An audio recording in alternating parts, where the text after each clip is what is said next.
जिंदगी के इस उम्र के पड़ाव में कुंती जी सब कुछ होते हुए भी बिल्कुल अकेली हो गई थी। वो अपने कमरे से पानी मांग रही थी।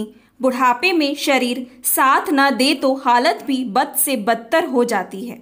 उनकी आवाज़ हाल में बैठे तीनों बहू बेटे को सुनाई नहीं पड़ रही थी और वो प्यास के मारे चिल्ला रही थी, कोई तो मुझे पानी दे दो।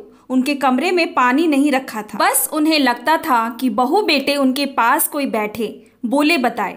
वो लकवाग्रस्त होने के कारण से अपने आप उठ बैठ नहीं पाती थी।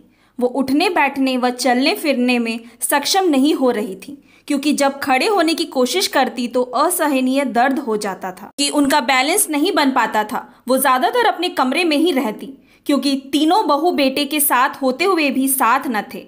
वे केवल औपचारिकता ही पूरी कर रहे थे कि पति का अच्छा व्यवसाय था तो उन्हीं को बेटों ने संभाल लिया था। वह जब भी पानी मांगती तो काम वाली बाई या नौकर चाकर सुन लेते, पर आज उनके पास कोई काम नहीं था। उनका गला सूख रहा था, उनके पैर भी जवाब दे चुके थे। तब उनकी आवाज़ अचानक बच्चों के कानों में सुनाई देती है तो उन्हें लगता है कि दादी आवाज़ लगा रही हैं, और वो आवाज़ सुनकर पोते पोती उनके कमरे में पहुंच जाते हैं। तभी उसके मम्मी पापा को लगा कि खाने के टेबल से दोनों बच्चे अचानक कहाँ चले गए।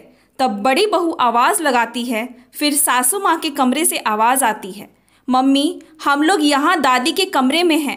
फिर बड़ी बहू उस कमरे में पहुँच जाती है। तब कुंती जी कहती, बहू मुझे पानी पीना था और मैं मांग रही थी, तुम लोगों ने तो सुना नहीं, क्या करूं? तुम लोग तक मेरी आवाज़ जा ही नहीं रही, अब सुनते ही नहीं हो तो मैं क्या करूं? और रोने लगती है। तभी धीरे धीरे तीनों बेटे भी आ जाते हैं और कहते हैं, माँ हमसे जितना हो सकता है हम कर तो रहे हैं, आपका इलाज चल तो रहा है, अब हम लोग 24 घंटे आपके पास नहीं बैठ सकते। तब कुंती जी ने कहा, अगर तुम्हारे बाबूजी होते तो मैं तुम लोग की मोहताज न होती। फिर जब शाम होती है तो उनकी बेटी माँ की खैरियत पूछने आ जाती है। माँ कैसी है तू? तेरे हाथ पैर में कोई सुधार ही नहीं हो रहा, तू मेरे साथ चल। तब माँ कहती है, बेटा कोई क्या कहेगा कि 3-3 बेटों के होते एक माँ बेटी के घर पड़ी है, ये अच्छा लगेगा क्या? तब वो कहती है, माँ जब भाइयों और भाभियों के पास आपके लिए समय नहीं है तो मैं हूँ ना। इतना सुनते ही भाइयों और भाभियों को आत्मग्लानि होने लगती है। फिर वो लोग कहते हैं, हाँ बहन हम लोग माँ की देखभाल खुद नहीं कर पाए और शायद समय रहते उन्हें वॉक पर ले जाते तो उनकी ये हालत ना होती। डॉक्टरों ने कह दिया है कि भारी शरीर होने के कारण ठीक ना हो पा रही हैं, क्योंकि वजन पर बैलेंस बनाना कठिन हो रहा है, जिसके कारण वो खड़ी भी नहीं हो पा रही हैं। बहन अब हम लोग उनका अच्छे से इलाज कराएंगे ताकि माँ को इतनी तकलीफ से ना गुजरना पड़े। यदि उनको नागपुर भी ले जाना पड़े तो ले जाएंगे। जानती तो हो इनका कितने अच्छे से इलाज करा रहे हैं, फिजियोथेरेपी से भी इनमें कोई फ़ायदा नहीं हो रहा है। अब हम लोगों ने सोच लिया और अच्छे डॉक्टर को भी दिखाएंगे ताकि माँ ठीक हो सके। फिर तीनों बेटों के मुख से अपनी पछतावा वाली आवाज़ सुन कुंती जी अंदर से खुश होते ही कहने लगी, बच्चों मेरा आधा दर्द तुम लोगों के साथ ही बोलने से कम हो जाएगा। तुम लोग तो मेरे पास बैठते ही नहीं हो, कम से कम मुझे अच्छा तो लगेगा कोई अपना मेरे पास है।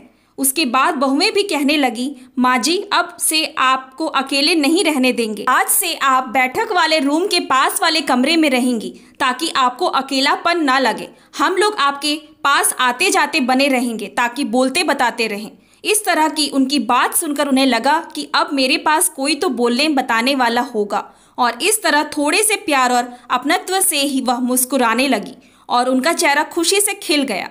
दोस्तों डॉक्टरों के द्वारा इलाज में समय तो लगता है ही है, पर मन के घाव अकेलेपन से बढ़ जाते हैं। यदि हम प्यार से बुजुर्गों से 2 मीठे बोल बोले तो उनके बुढ़ापे की तकलीफ भी आधी हो जाती है, और प्यार के 2 शब्द भी किसी संजीवनी बूटी से कम नहीं होते हैं। इसीलिए बड़े बुजुर्गों की 24 घंटे वाली सेवा भले ही ना करें, पर 2 शब्द प्यार से अवश्य बात करें। इससे उन्हें अकेलापन भी ना लगेगा और वो अपने के साथ खुश भी रहेंगे।